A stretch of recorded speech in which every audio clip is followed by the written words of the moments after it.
You found the Backup Wrap-Up, your go-to podcast for all things backup, recovery, and cyber recovery. Got a little something different for you. Mike Saylor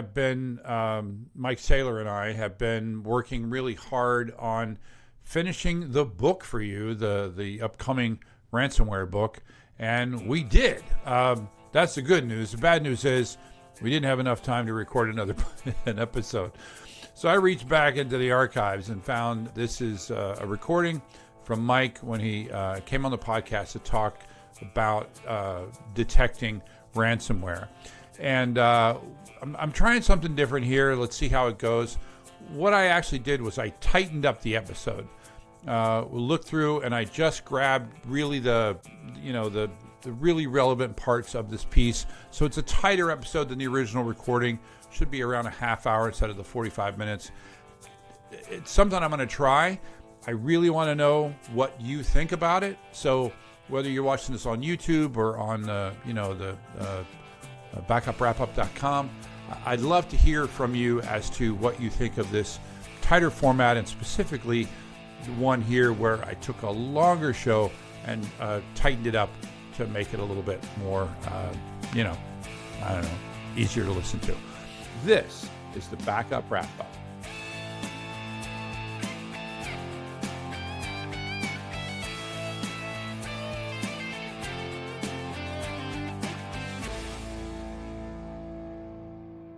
Welcome to the show. I am W. Curtis Preston, a.k.a. Mr. Backup, and I have with me is Prasanna Malaiyandi. How's it going, Prasanna? I'm good, Curtis. It's time to bring on our guest once again, our resident cybersecurity expert, CEO of Black Swan Security, Mike Saylor. How's it going, Mike? It's going well, guys. Thanks for having me. Yeah, we're talking about ransomware. So this week, I wanted to talk about the actual phase, or the things that we need to do in order to detect ransomware.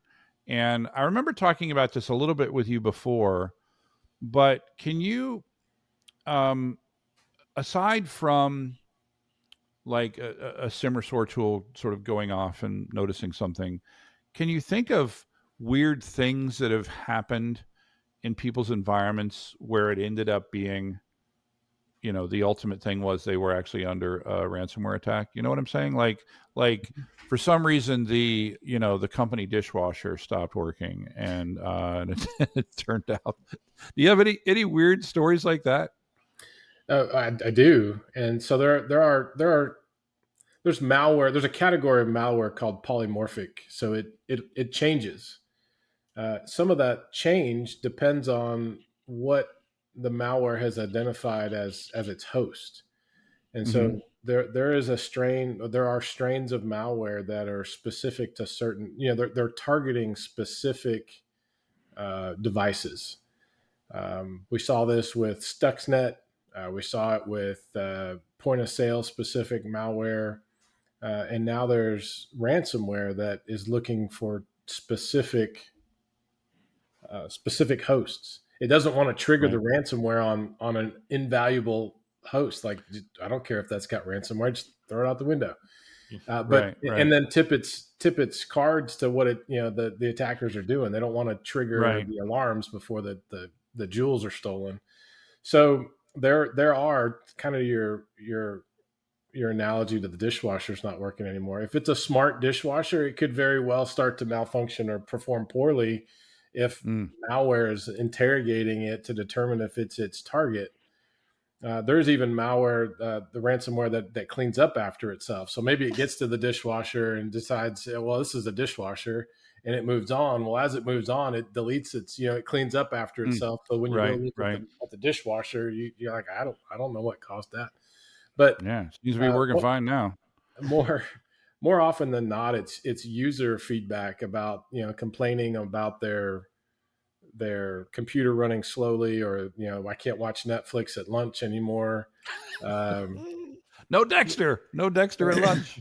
Right. So it's usually system performance degradation or just weird stuff, symptoms, weird symptomatic stuff that usually you get notifications on to determine, well, that's weird. But then you go look at it and there's nothing there. Forensically you can still see some stuff, but at the kind of the surface level, you're like, there's no malware here. But in that case, so like I'm guessing that user would call their IT help desk, and the IT person would probably take a look and be like, "Oh yeah, nothing happened," and then they probably just close it and move on, right?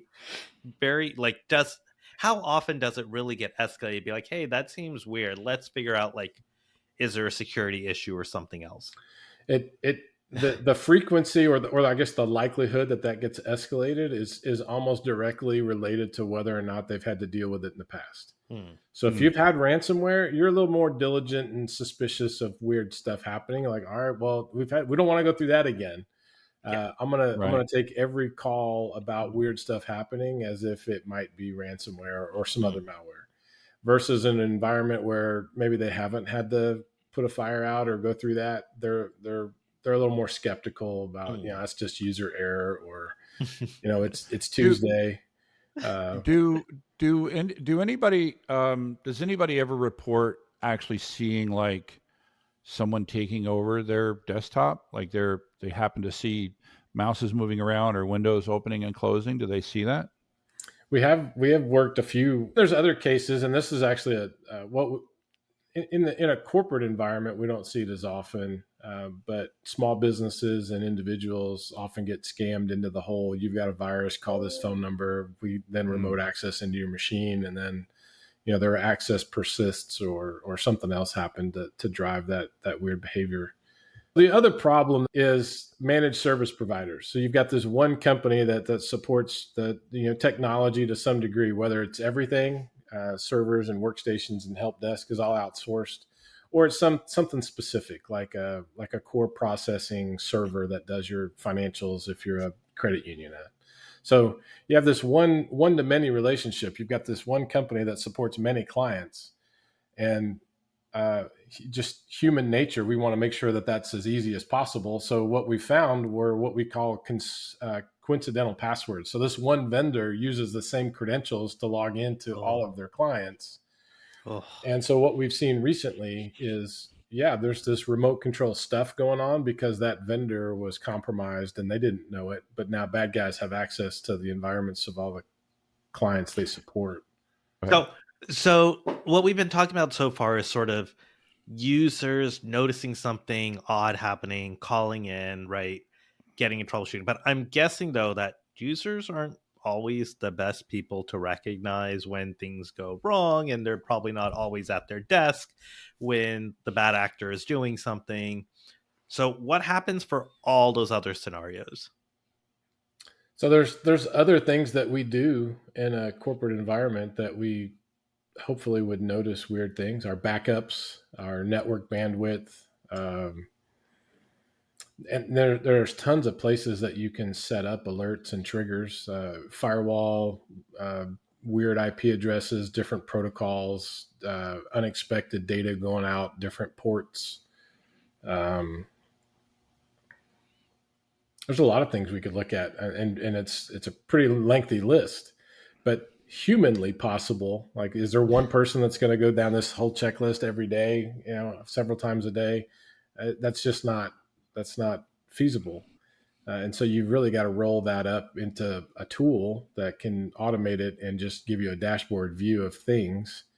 And the secret, the key is how much visibility do we have? Finding tools and the data sources and the use cases that all line up. Like there's a ransomware use case. All right. So if our focus or objective is to identify ransomware, then working backwards from that objective, we've got to find the data sources that would give us the indicators.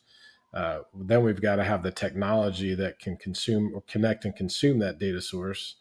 Then we've got to have some policy procedure around the source of that data. Like, what is it? Is it a server, firewall? How is it configured? How do we patch it? How do we update it? How do we back it up? So that playbook is fairly extensive, but the detection part of that is all about visibility. I guess fundamentally too, understanding how ransomware works. Because your smart dishwasher probably isn't going to get infected with ransomware. Not yet. So when we start talking about this, we've got to start talking about some sort of tools that are, and there's 3 tools that I'm aware of, and which would be XDR, SIM, and SOAR. SOAR is more about the response, right? But XDR and SIM tools are about the actual detection. Did I get that right? So the XDR is the platform that you would consolidate all of your alerts and data sources from different other tools. So it's kind of like the top of your security stack. Okay. And then the SIM is kind of below that. So SIM is one of the feeds Sources into your XDR platform. EDR, Gotcha. your anti-malware endpoint stuff, that's another data source. And I just thought all the EDR tools were calling themselves XDR tools. That's what it looked and like. they're really not. Okay. The evolution of EDR into more of a managed service is still missing the network layer. So the EDRs like CrowdStrike that say that they do XDR, they're still missing the east-west, network traffic, net flow. Okay. EDR would be endpoint detection response, which typically what we're talking about there is like desktops and laptops and things like that, not so much servers. Would that be right? Well, servers too. I mean, you can put Okay. EDR on servers for sure. Okay. But not necessarily networks, like network Yeah, switches. CrowdStrike doesn't do network analysis, and so even before, the first kind of acronym was NDR, network layer stuff. So that's like extra hop, NetFlow, your router XDR, the extended detect is now we can plug anything into our console. So that's our SIM, that's anti-malware, NetFlow, and even like some XDR platforms can do like physical security devices like badges and motion cameras and IoT things. Like my dishwasher's throwing errors a bunch. You can, I guess, if there's a use case for that.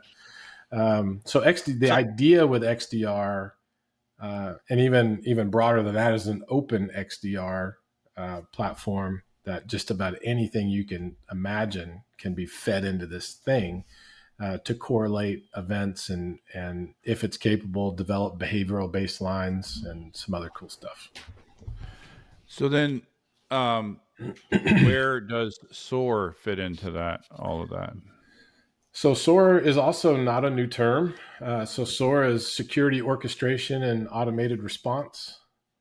So the idea with SOAR is that we have this playbook, and historically it's been a manual playbook, right? We get out the book and we look through it and say, this is what we're going to do in response to whatever this thing is. So it could be an incident, it could be a malware, it could be a stolen laptop, whatever. You've got this playbook. And the idea with playbooks is you assess yourself, like our company does these things and we have these assets, and what is the most likely impact to us? Ransomware is at the top, should be at the top of everybody's list these days. If you're connected to the internet and have users, ransomware is just statistically more likely than a lot of other things these days. Mm-hmm. But it could be other stuff. You should have a playbook on denial of service if your company relies on internet connectivity for revenue and communications. If you have a large remote workforce and they have laptops that have company data on it, that you should have a playbook on stolen laptops. Is this similar to the incident response plan stuff we talked about a couple or many episodes ago? It is, and however, SOAR traditionally, and I was getting to that. The SOAR traditionally was more broadly defined, so you could have something that might not be considered an incident yet. Gotcha. So SOAR back in the day also incorporated, well, how do we analyze this event? And then we started developing more technical incident response plans and programs that said, all right, that playbook is now part of our plan, and here are the more technical, tactical things we need to do. Well, then the evolution of SOAR from a platform or technology perspective is, all right, how do we automate some of this stuff? Yeah. And so there are third-party tools that, all right, so our SIM, our XDR platform identified this stuff. Let's integrate this automation tool, or we have this tool now that we can then go and use to say we need to handle this incident. So as an example, could it be something like, I've detected some random network traffic on this particular client that doesn't look right. The SOAR detects it, and maybe it shuts off the network port. Yes. And so in the SOAR, you would again define these playbooks. When this happens, do these things. And so with ransomware, as an example, if user account experiences several failed logins and then a successful login, and then service, anti-malware is shut off on the endpoint, and there is internet traffic to geo, whatever IP address around the world, do these things, right? Disable user, revoke MFA tokens, shun or quarantine that endpoint, take it off the, block its IP address, notify whoever, and do these things. You can automate that. And it can be as detailed as that. It could be any variation of that. So yeah, that's a great example of how that tool, and it would do it so quick, like millisecond, versus the human version of that is, your SIM tool pops up and says, you've got something to look into. An analyst takes 15 to 20 minutes to verify it. We have a valid thing. Let me escalate it to level 2. Level 2 looks at it, another 15, 20 minutes. Now we're looking at other data sources like the firewall and some stuff. We've now validated that. Then we escalate that to the client if it's an MSP version, or the business owner or the stakeholder in a corporate environment. And we're waiting for a response from them to determine what to do next. And so now that millisecond SOAR automated response has turned into, at a minimum, hour and a half, 2 hours. And who knows what, that malware is, especially the ones that can run autonomously, they've already done reconnaissance to look at what else this thing has access to, and I've already spread and done other stuff. Yeah. Time is of the essence. Yeah. So, all right. So let's say I'm a company, I'm an organization that has none of these tools. Right? I'm listening to this episode. I'm like, holy crap! Like, how many things do I need to buy, and where should I start? I think that's where the average person might be right now. I mean, that's where I am. I'm like, wow, that's an awful lot of tools. Where, and each of them thinks they're well, you got to have this, you got to have MDR, you got to have XDR, you got to have SIM, you got to have SOAR, you got to have all these things. And I'm sure there's an acronyms that we haven't got to. Where does, I'm worried that I'm going to get ransomware. Where do I start with all these tools? There's a lot of different approaches to the problem, and understanding the problem is fundamentally economics, right? I can't afford the people or the software or whatever it is to truly improve my odds.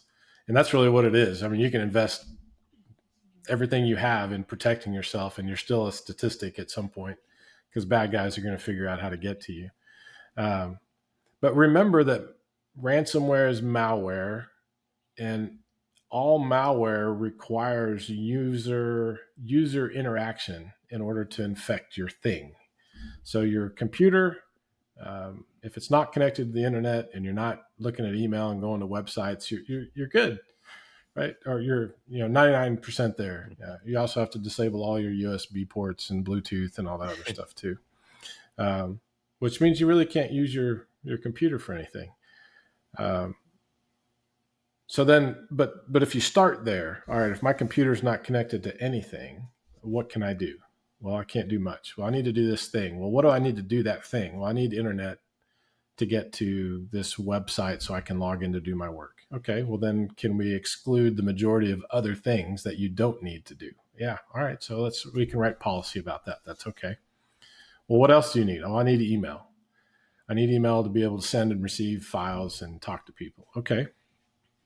Well, are there ways of restricting email's ability to present me with things that could be a risk? Well, yeah, that's, email filtering and spam filtering and some of that stuff. Some of those tools, some of that stuff that I've mentioned is probably already a capability of what you've purchased. Like Office 365 comes with some good stuff. They just don't do a real good job at teaching you how to use it and configure it. Right. And us as consumers are really poor at reading the manual. It also comes with some other stuff but they do charge quite a bit for it. They do, and right? so yeah.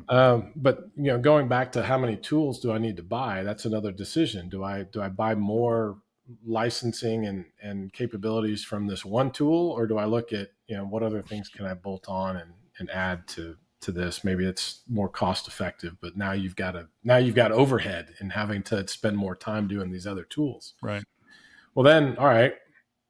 So you've been somewhat diligent. You're using your computer responsibly, and you've figured out how to use what you've paid for to do what you can with what you have. Mm-hmm. Then it all comes down to just being aware and that email. But kind of at the end of the day, and maybe getting back to your original question with, well, how does the average person protect themselves? It starts with just being diligent. Just take a minute and think through the rationale of whatever it is that you were going to do. Click on something, open something, download something, go to a website, scan a QR code with your phone. These are all things that you maybe just take a minute and really think through. Do I need to do that? Was I expecting that? Could there be something, malicious or wrong with whatever this is? And it never hurts to phone a friend. And making friends is important in this in cyber, because as an individual, you're probably not going to be exposed to or experience a lot of things, and then the more people you talk to about what you see and your questions, the more likely you're going to get somebody that's probably already made that mistake and can help you not make it yourself. Yeah. And Mike, just on that last point, I think it's a great thing. And I know we did an entire discussion about like cyber insurance, mm-hmm. right? And how they're like a trusted advisor. You should talk to them, because I'm sure they could give you good advice on sort of how to shore up your defenses and be able to detect and protect yourself against ransomware and other malware. And there's a couple of real quick like things to consider. If you think you've got ransomware or malware, just turn your computer off. Like power it off, take the battery out, unplug it, because that stuff needs power to do its job. And if you really think, I've got my whole life is on this computer, I think I have malware, shut it off, unplug it, take the battery out, and find somebody that can help you get your data off of it and make sure it's clean. And that way, at least you've got a backup. Backups are critical with ransomware. But yeah, don't just sit there. It's kind of like, especially guys, and I'm definitely guilty. I'm a little hard-headed when it comes to illness and health. If you've got symptoms, call the doctor. Right? Don't sit there and go, "Oh, I'll give it another day," or maybe I just need a nap. Yeah, which brings up, and this is a giant tee up, and but it would seem to me that this is too important for you to try to figure it out yourself. Like if you're not a cybersecurity specialist, if you're not living your life this thing, it's kind of like backup, right? Where it's like it's way more difficult than you think it is, right? And that's why MSSPs exist, right? And so it would seem to me that rather than try to figure out which of 10 different, somebody showed me it was like one of those things where they have just company logos, and it was like the cybersecurity landscape, and there were like just hundreds of these logos up there of products and services that I could buy. and it would seem to me that what I need two things. I need tools that work, right? That do the things that I need. And more importantly, I need somebody that knows how to use those tools. Because it doesn't do any good if I buy this great, detection tool to find, what's going on, but I don't know how to configure it so that it works, and I don't know what to do. And of course, one of the most common things is that I configured it such a way that I get a whole bunch of false positives, and then very quickly it just ends up becoming ignored, right? Yep. So I think that's where the MSSP, and obviously I'm teeing it up for you, but I I don't know what else would be right for a small organization or even a medium-sized organization that has never done this before. No, I appreciate that, and you're right. Going back to kind of the initial comments of just good visibility. If you want to do it yourself, make sure you have the fundamentals. Good anti-malware that gives you a consolidated view of all your assets. You don't have to go to every computer and see if there's an infection. It needs to report up to a console that you can log into and get real updates and know where the problems are.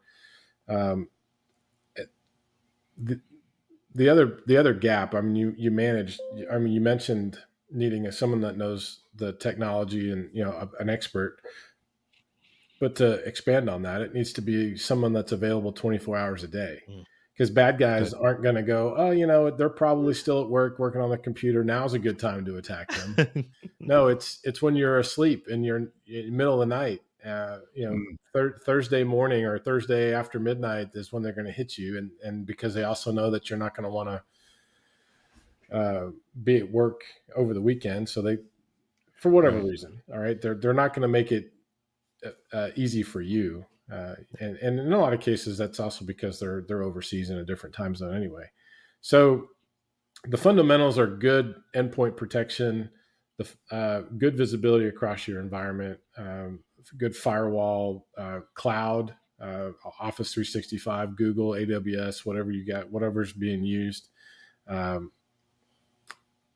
then someone that you can call, or someone that is looking at your stuff 24 hours a day. And there are some service providers where, maybe you do have a staff during the day. And so you just need nights and weekends and holidays. And so there are some providers like us that are flexible in that regard. So that does help with cost and the economics. But at the end of the day, absolutely make friends with some experts that you can call for nothing else. If nothing else, just to ask questions. But ideally, someone that can help you identify the right solutions to give you the right visibility and the right coverage. And again, it's got to be 24 hours a day. Yeah. So, Mike, most of these organizations, right, they don't have unlimited budget, right? Cost is always a concern. Mm-hmm. In terms of priority, right? I know you talked about endpoint, you talked about XDR, you talked about SIM, right? You talked about all these things. If they're looking for sort of what is the first thing that they should go after and try to protect or detect ransomware on or malware on, what is sort of like the most important thing in their environment that they should be concerned with? It depends. So you've really got back to understanding yourself before you can understand your enemy, because your enemy is going to probably know you better than you do in order to be successful. You've really got to understand your business. And so again, if your business is highly driven by your workforce, and your workforce is out, on the they're road warriors or they're working from home, absolutely endpoint protection is a priority, because they probably have company data on that device, or they're using that device to log into VPN or your cloud.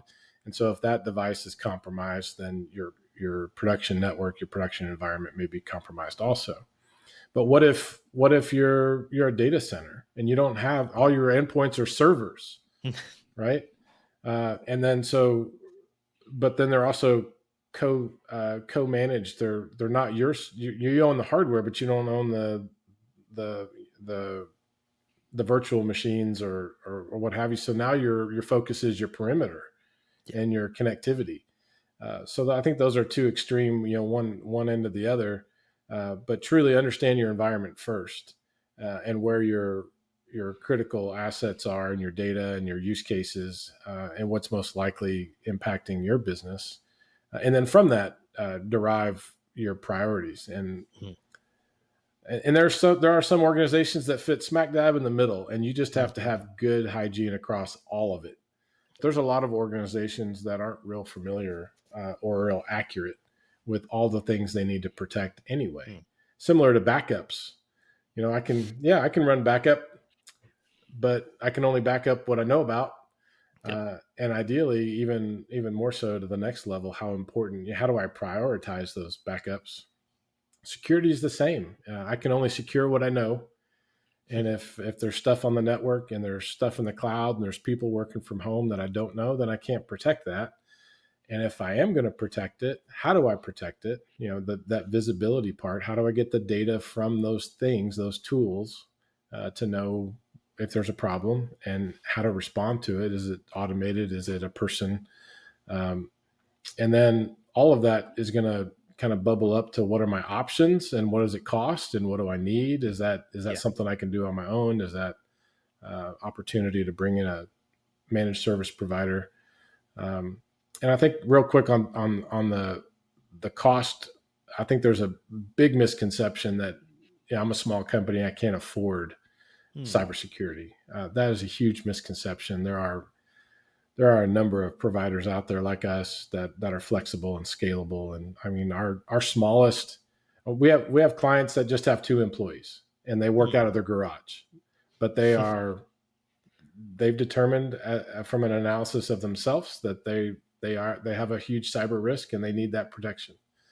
And so it can be affordable if we know what we're protecting and what the playbooks are. Well, hey, Mike, it's been great talking to you again in persona. Thanks for being here as always. Well, this was fun. And Mike, it's been great chatting. It's been a while, so glad to have you back on. For sure. And missed you guys. And yeah. And thanks to our listeners. We'd be nothing without you.